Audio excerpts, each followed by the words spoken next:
Global IME ब्याङ्कको online letter of credit application LC को video ट्युटोरियलमा यहाँलाई स्वागत छ। सर्वप्रथम ग्लोबल कनेक्ट पोर्टल globalconnect.gibl.com.np मा जानुहोस्।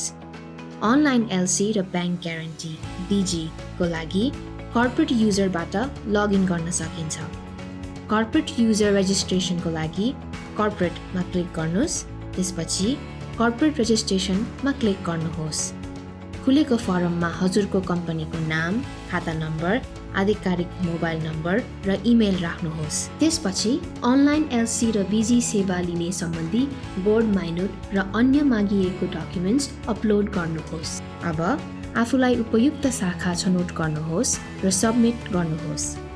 सम्बन्धित शाखाबाट प्रमाणित भएपछि कर्पोरेट युजर क्रेडेन्सियल्स यहाँको इमेलमा प्राप्त हुनेछ।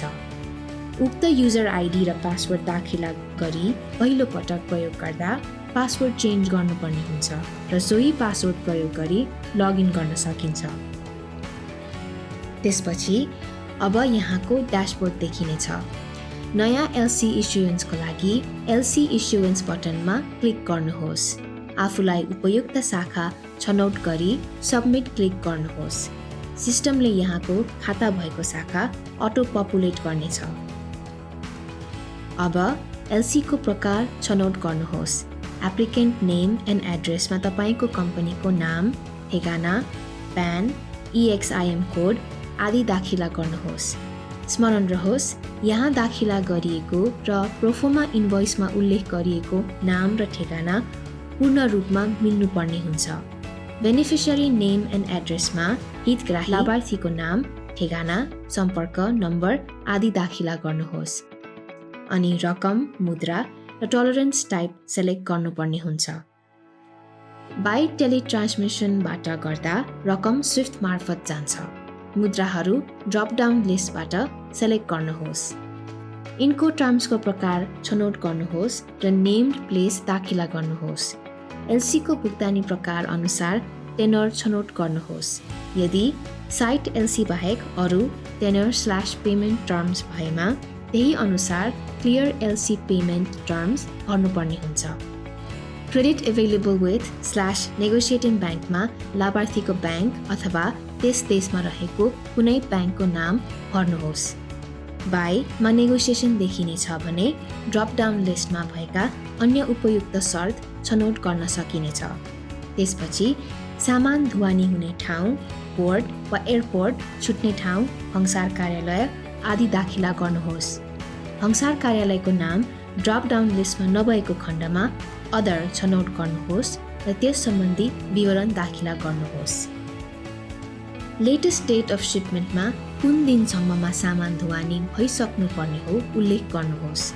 सामान्यतः शिपमेन्ट डेट 21 दिनपछि एक्सपायर हुने हुँदा त्यही अनुसार एक्सपायरी डेट दाखिला गर्नुहोस्। कुन ठाउँमा एक्सपायर हुने हो त्यो प्लेस अफ एक्सपायरीमा हाल्नुहोस्। यसमा नेगोसिएटिङ ब्याङ्क काउन्टर आउनेछ भने भएका अन्य उपयुक्त शर्त छनौट गर्न सकिनेछ।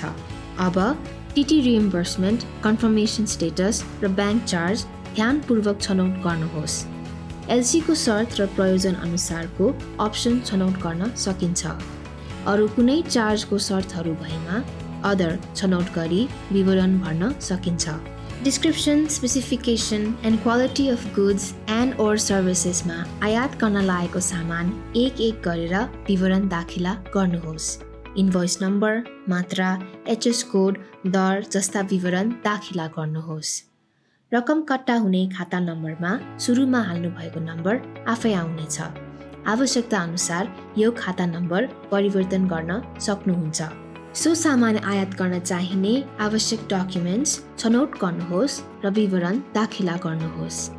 सामान ढुवानी विधि जस्तै जल, थल, रेल वा हवाई मार्ग छनौट गर्नुहोस्। सामान उत्पादन हुने मुलुकको विवरण सर्टिफिकेट अफ ओरिजिनमा दाखिला गर्नुहोस्। मागिएको इन्सुरेन्स डकुमेन्ट्स र कभरेज विवरण दाखिला गर्नुहोस्।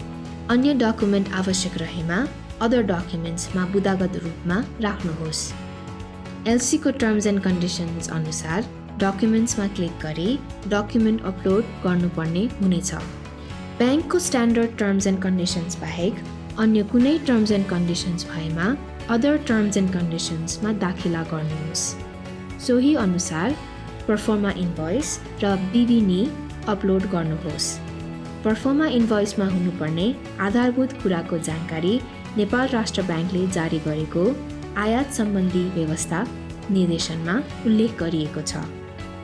एडभाइजिङ ब्याङ्क डिटेल्समा बेनिफिसियरीलाई एलसी दिने ब्याङ्कको नाम, ठेगाना, खाता नम्बर र स्विफ्ट कोड भएमा स्विफ्ट कोड पनि दाखिला गर्नुहोस्। अन्त्यमा टर्म्स एन्ड कन्डिसन्स अप्लाईमा टिक गर्नुहोस् र सबमिट बटनमा क्लिक गर्नुहोस्। तपाईले सेभ एज ड्राफ्टमा क्लिक गरेर पछि एडिट गर्नको लागि ड्राफ्टमा राख्न सक्नुहुन्छ। सेभ एज ड्राफ्ट गरिएको एलसी ग्राहकको ड्यासबोर्डमा ड्राफ्ट्समा गएर बसेको हुन्छ। ड्राफ्ट्सबाट पठाउनको लागि पहिला ड्राफ्ट्समा क्लिक गर्नुहोस् अनि डिटेल्समा क्लिक गर्नुहोस् र अन्त्यमा एडिटमा गएर कुनै परिवर्तन गर्नुपर्ने भए गरेर प्रोसिड टु ब्याङ्कमा क्लिक गर्नुहोस्। ब्याङ्कले उक्त एलसी एप्लिकेसनमा काम गरिसकेपछि उक्त एलसीको MT700 डाउनलोड गर्न सक्नुहुन्छ। अब ड्यासबोर्डमा रहेको कम्पोनेन्ट्सको बारेमा छलफल गरौँ। पेन्डिङ ग्राहकद्वारा पठाइएका अनुरोधहरू जुन ब्याङ्कले अझै प्रोसेस गर्न बाँकी छ यस ट्याबमा देखाइएको हुन्छ। प्रोसेसिङ ब्याङ्कले हेरिरहेको अनुरोधहरू यस ट्याबमा देखाइएको हुन्छ। रिटर्न्ड ग्राहकले पेश गरेको अनुरोधमा कुनै डकुमेन्ट अपुग भएमा ब्याङ्कले फिर्ता गरी यस ट्याबमा देखाइएको हुन्छ। फिर्ता गरिएको अनुरोध रिटर्न्डमा क्लिक गरेर हेर्न सकिन्छ। पहिले भरिएको डेटा भ्यू गरेर एडिट गर्न सकिनेछ र एडिटमा क्लिक गरेर डाटा सम्पादन गर्न सक्नुहुन्छ।